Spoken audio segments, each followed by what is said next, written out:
Kea is considered very sacred to the Hawaiian people for a number of reasons. One of my favorite reasons is the fact that Mauna Kea is actually so massive, it can affect the barometric pressure of storm systems. It's considered very, very rare for hurricanes. Such high winds here at the top of Mauna Kea. Sometimes we get winds in excess of over 150 miles an hour, which is stronger than a Category 5 hurricane. Anytime the wind gets over 50 miles an hour, they actually shut down the mountain road. Nobody's allowed up.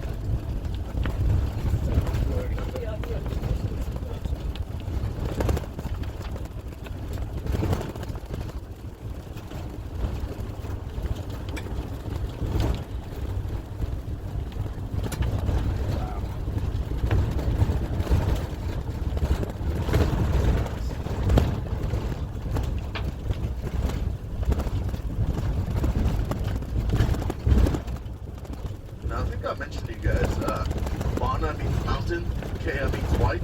Juan's called it the White Mountain, called it snowy up here. But the original name for Mauna Kea was actually Mauna Kea, which means mountain of the sky god.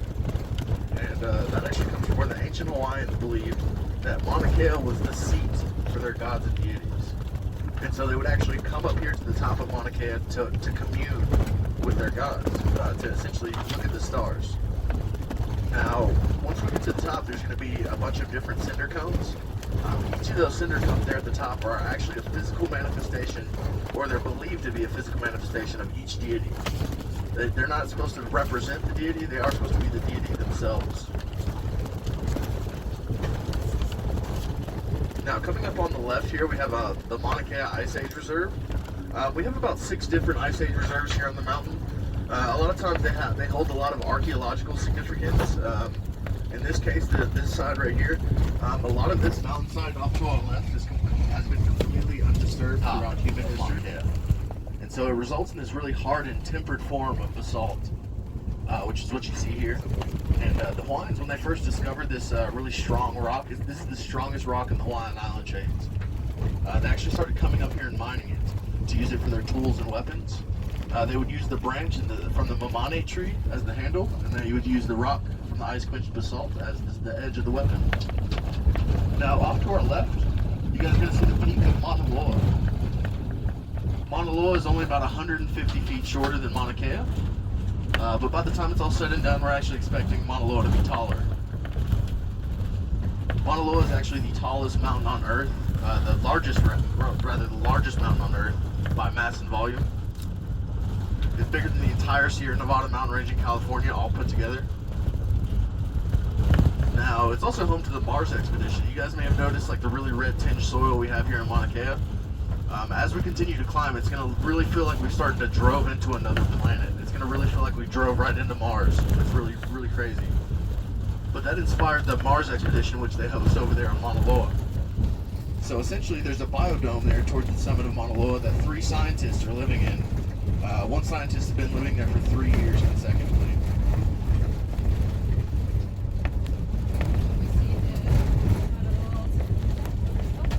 Yeah, you'll be able to see Mauna Loa from the top as well.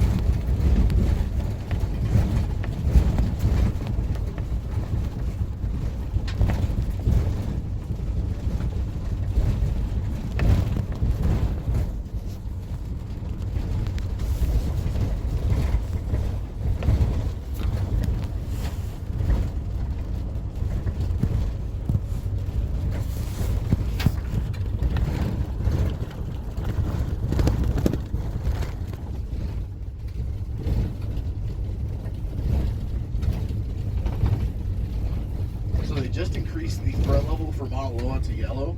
So essentially you guys heard about the eruption that happened there last year. Historically speaking, anytime Kilauea is erupting, the rest of the volcanoes are completely quiet. But now that Kilauea has stopped, we're actually expecting Mauna Loa to start. Now with that yellow level threat warning, what that comes with that is increased seismic activity there at the summit. But we're also measuring a gradual inflation. It's literally filling up with lava, inflating like a balloon. And so maybe if you guys are lucky on your vacation, you can see an eruption, right? Oh. No, we generally know well in advance when we're going to have an eruption. leading up to the eruption last year in 2017. I say last year, it was 2000.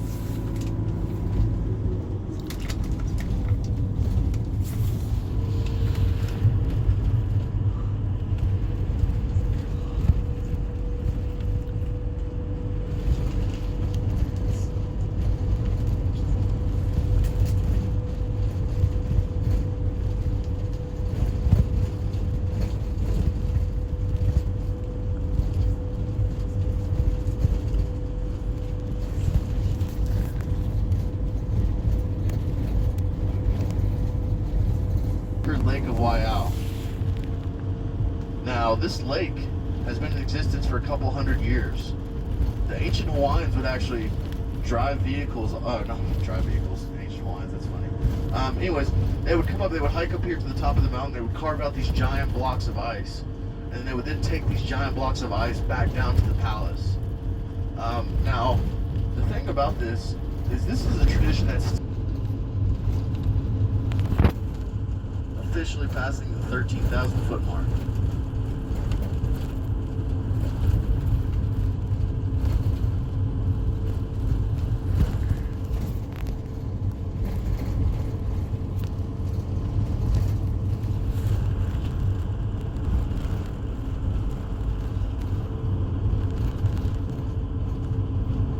Observatory area is.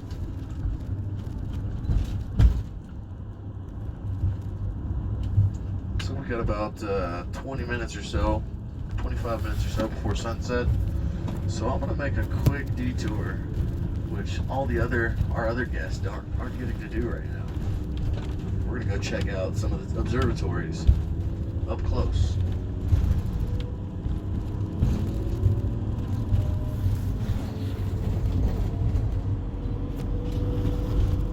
Now this first shiny golf ball over here on our left, this is the CSO Observatory, the old Caltech Observatory. It's actually in the process of being taken down, so it's being decommissioned.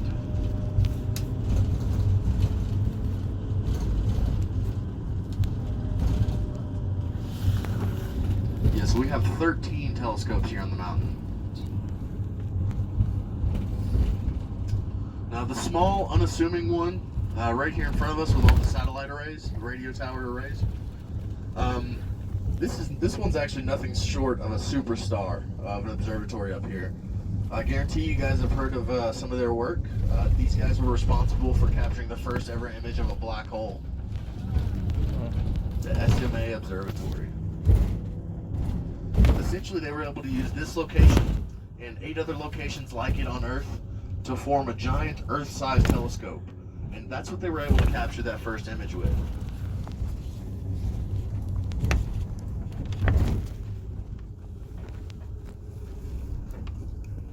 So all of these arrays are actually movable. So you can see there's a concrete pad, an empty one right there. So a lot of times, depending on what object they're trying to look at in the night sky, they'll rearrange this pattern to suit their needs. Mainly operated by East Asia and Japan. They have the single largest piece of glass on the mountain.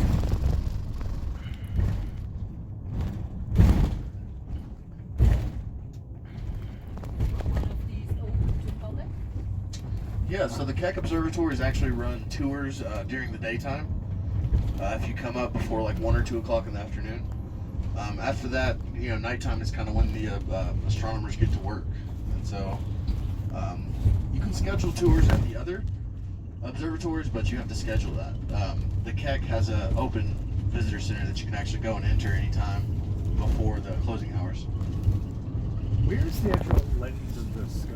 Are they inside these balls? Do they open up, or are they? Am I just not seeing? Yeah, so you'll get a better look.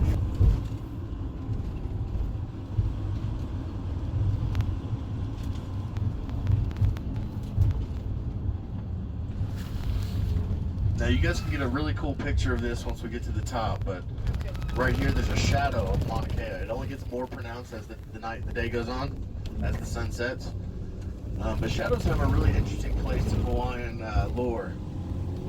In ancient times, if you were to step in the shadow of the king, you would be executed on the spot, as the shadow is considered an extension of the human soul. That small mountain range off to our left, that's Hololai in Kona. That's the mountain right above the Kona airport.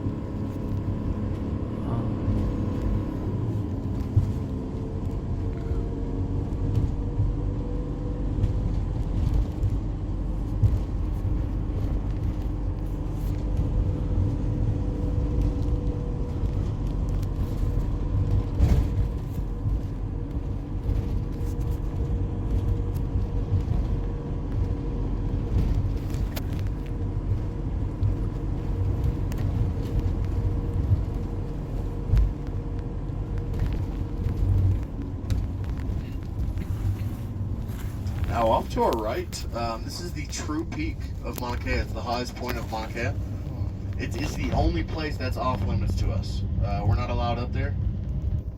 It's a hefty fine. I think it's about $1,000.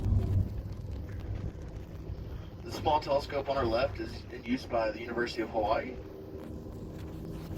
This telescope right here in front of us, this is the UK IRF. This was the largest infrared telescope until about 2005. The big white one right here, this is U of H number 8. It's another telescope owned and operated by the university.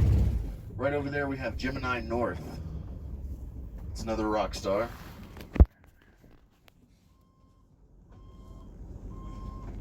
Is the true peak where they want to build the new telescope? No, definitely not.